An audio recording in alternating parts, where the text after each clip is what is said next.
apresentamos a vocês um texto de Geraldo José de Souza, intitulado O Egoísmo. 3 viajantes encontraram certa vez um tesouro. Depois sentiram fome, e um dos 3 foi comprar-lhes comida. No caminho pensou: por que não colocar veneno na comida? Comerão e morrerão, e ficarei com todo o tesouro. Entretanto, nesse meio tempo, seus companheiros deliberaram também matá-lo e dividir entre si a sua parte. Quando voltou, assassinaram-no e comeram a comida envenenada e morreram. A síntese do conto oriental expressa com fidelidade o resultado invariável das ações egoísticas: tragédias, sofrimentos e lágrimas para todos os envolvidos. Na Terra, onde predomina o egoísmo, ações dessa natureza multiplicam infinitas vezes as consequências do mal. Daí tantos sofrimentos, tantas lágrimas derramadas neste planeta. A doutrina espírita, com o objetivo de educar o ser humano, esclarece-nos que o mal não cessa com a morte física das personagens. Seus desdobramentos são dolorosos, seja no plano espiritual inferior, onde cada um sofre as consequências de seus atos, entre os quais o ódio e a perseguição dos próprios desafetos, seja nas reencarnações penosas, mas reparadoras, que se seguirão aos atos desequilibrados, às vezes ao longo de milênios. Ela não poupa o egoísmo e suas sequelas. Lemos, no Livro dos Espíritos, na questão 785, qual o maior obstáculo ao progresso? E a resposta: o orgulho e o egoísmo. Refiro-me ao progresso moral, porquanto o intelectual se efetua sempre. Já na questão 913, Kardec pergunta aos espíritos: dentre os vícios, qual o que se pode considerar radical? E eles respondem: temo-lo dito muitas vezes, o egoísmo. Daí deriva todo o mal. Estudai todos os vícios e vereis que no fundo de todos há egoísmo. Aí é que está a verdadeira chaga da sociedade. Quem quiser desde esta vida ir aproximando-se da perfeição moral, deve expurgar o seu coração de todo sentimento de egoísmo, visto ser o egoísmo incompatível com a justiça, o amor e a caridade. Ele neutraliza todas as outras qualidades. Já na questão 1019, pergunta-se: poderá implantar-se na Terra o reinado do bem?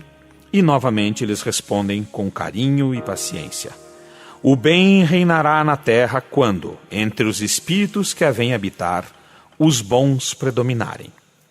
Por meio do progresso moral e praticando as leis de Deus, é que o homem atrairá para a Terra os bons espíritos e dela afastará os maus. Estes, porém, não a deixarão, senão quando daí estejam banidos o orgulho e o egoísmo. Os espíritos verberam o egoísmo e não deixam dúvidas quanto à sua força maléfica. O egoísmo, chaga da humanidade, tem que desaparecer da Terra, a cujo progresso moral atrapalha. O egoísmo é, pois, o alvo para o qual todos os verdadeiros crentes devem apontar suas armas, dirigir suas forças, sua coragem. Que cada um, portanto, empregue todos os seus esforços a combatê-lo em si, certo de que este monstro devorador de todas as inteligências, esse filho do orgulho, é o causador de todas as misérias do mundo terreno. É a invasão do coração humano por essa lepra que se deve atribuir o fato de não haver ainda o cristianismo desempenhado por completo a sua missão. A origem do mal reside no egoísmo e no orgulho. Os abusos de toda a espécie cessarão quando os homens se regerem pela lei da caridade. Toda a moral de Jesus se resume na caridade e na humildade, isto é, nas duas virtudes contrárias ao egoísmo e ao orgulho. Orgulho e egoísmo, eis o que não se cansa de combater.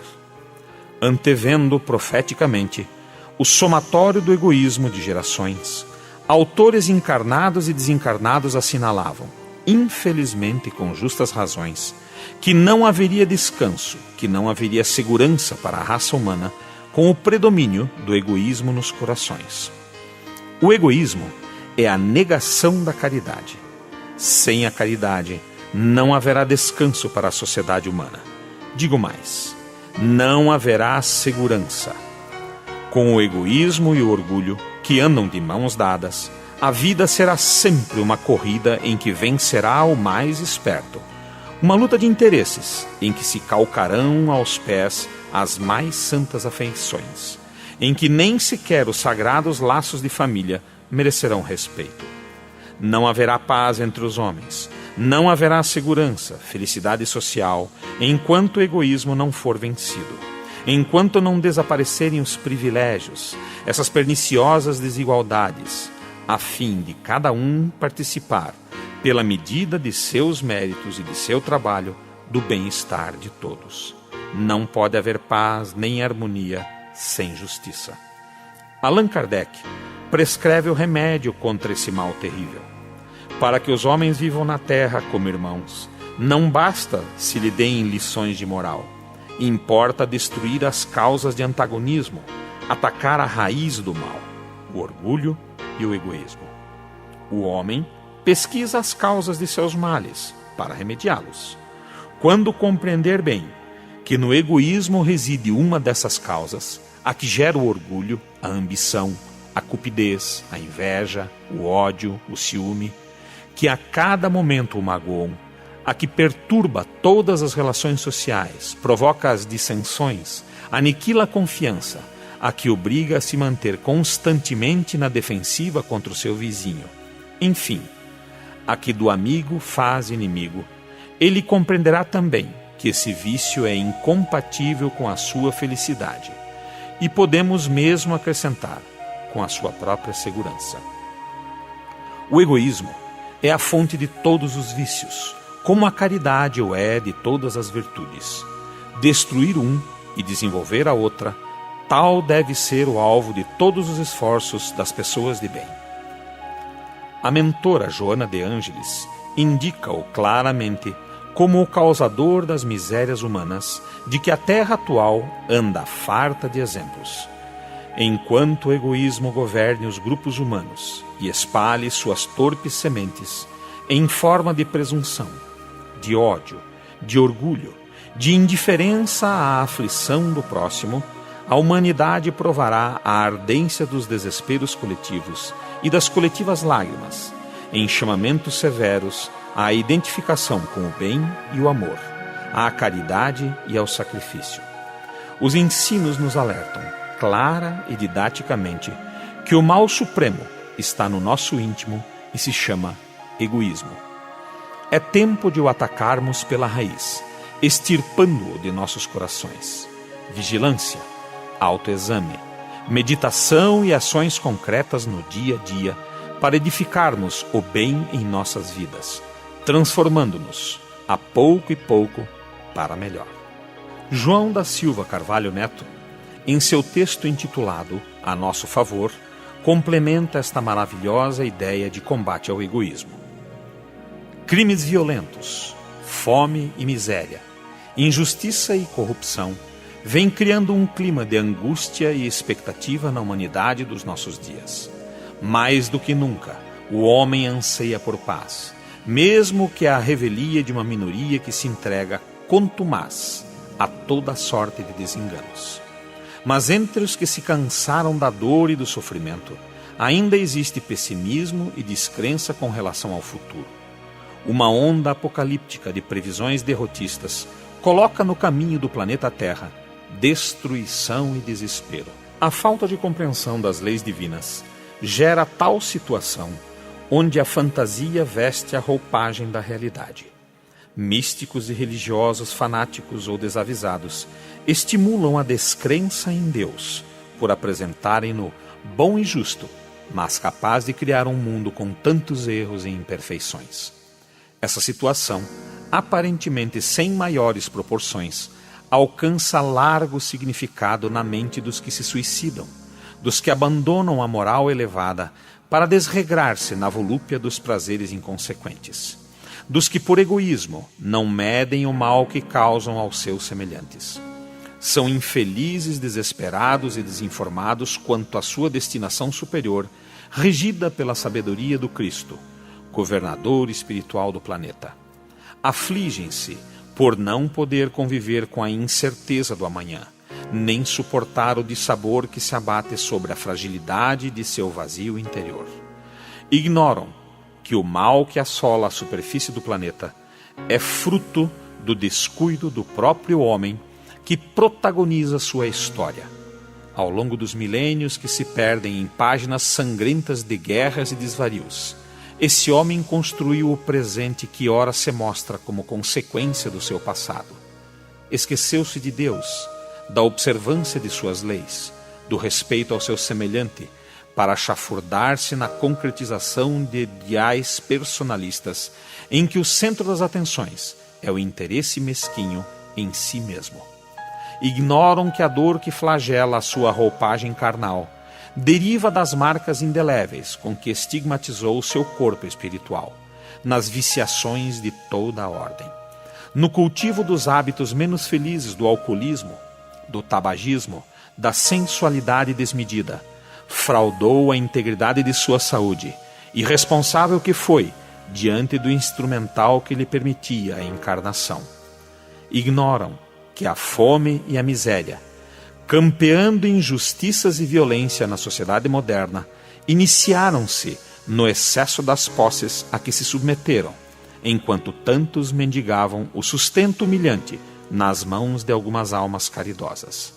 No afã de satisfazerem-se dos gozos e gostos que a vida lhes oferecia, desprezaram as necessidades mais aflitivas dos que batiam à sua porta, exacerbando um egoísmo que fere as mais singelas leis da convivência fraterna. Mas ignoram, acima de tudo, mergulhados na dor que convida à reflexão, que a ordem geral do universo é o bem e que nele o Criador baseia a magnanimidade das suas leis. Por isso, a desesperança sem perspectiva no amanhã. Emmanuel, em oportuna mensagem no livro Fonte Viva, com o título Apacenta, aconselha: alimenta a parte boa do teu irmão e segue para adiante. A vida converterá o mal em detritos e o Senhor fará o resto. É preciso que todos saibam, nessa hora magna da destinação do planeta Terra, que Deus está a nosso favor, que não é um ser cruel e vingativo, mas um Pai amoroso e bom, que movimenta nossas consciências para o despertar de uma nova era de concórdia e paz. Quando todos, ou a maioria, aceitarem esta determinação em suas vidas, desaparecerá a revolta e a descrença que nascem do sofrimento mal compreendido, para dar lugar à resignação construtiva que opera no solidarismo, a base do trabalho de regeneração dessa casa planetária, abençoada, que nos abriga no universo sem fim. Somente uma fé raciocinada, calcada nos fundamentos da razão, como a que o Espiritismo nos proporciona, poderá alicerçar forças de sustentação para as horas difíceis que certamente virão. A visão mais larga de Deus, de seus atributos, de suas leis, oferece ao espírita a certeza de que Deus está conosco e que o bem é ordem inquebrantável na conjuntura de sua obra. O mal, a vida converterá em detritos. Então saberemos, como disse Paulo na sua carta aos Romanos, no capítulo 8, versículo 31, se Deus é por nós, quem será contra nós?